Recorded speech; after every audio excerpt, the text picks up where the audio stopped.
Today what I want to talk about is something really, really important in ethnography, which makes ethnographic research, or which makes it and gives it a reason for existing, in my view.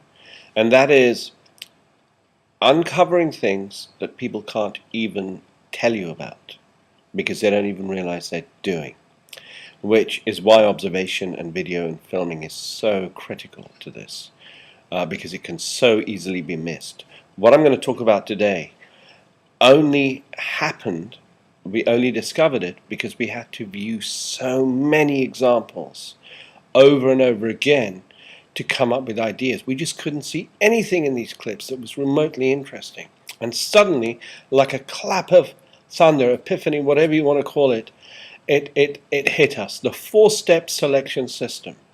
I've only given it this name because I can't think of anything else to call it, but it happens in store. We all do it. I challenge you to tell me that you don't do it.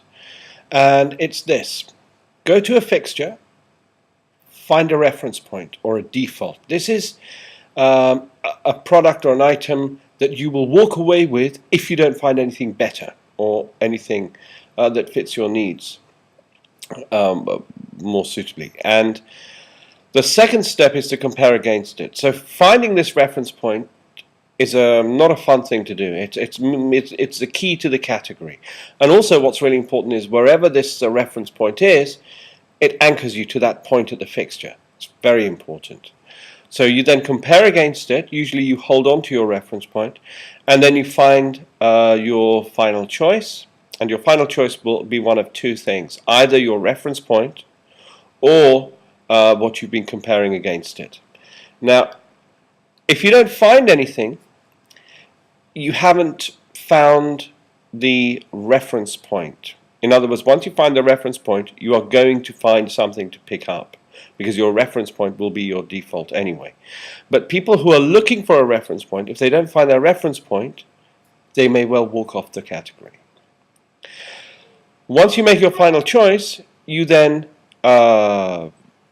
conduct what we call a final check, which is fleeting. Sometimes it can take a long time. And the more time you spend in your final check, the more likely you are to switch brands.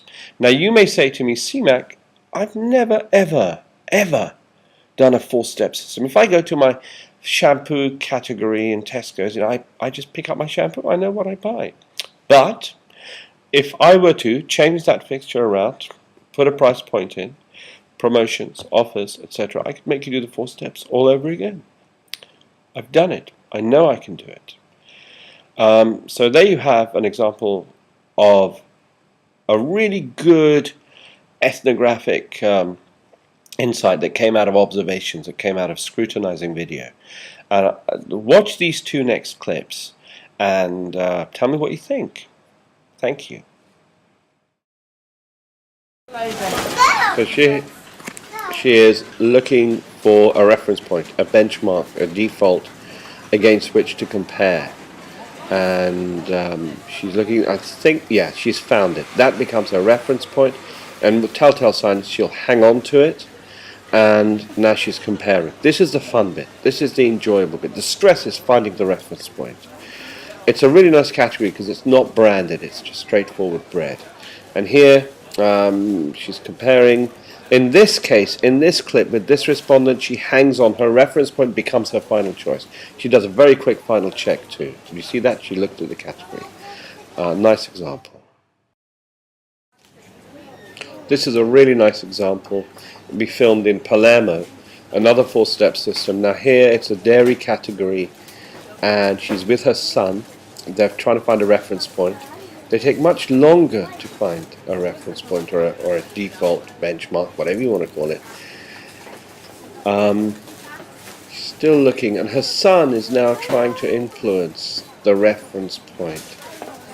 Okay, this becomes her reference point, and he's trying to make it into the final choice. And she's saying, no, give me time, let me look. And she's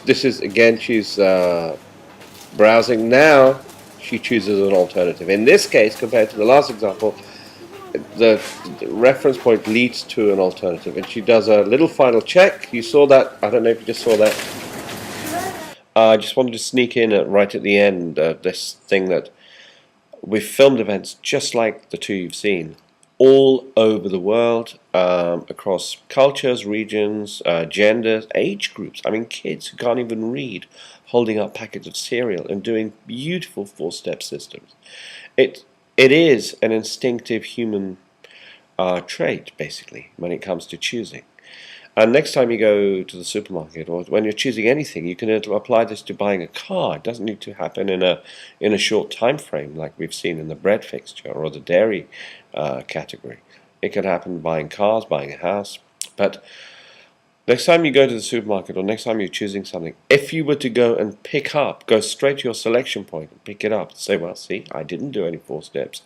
Well, you almost certainly have when you first came across this category.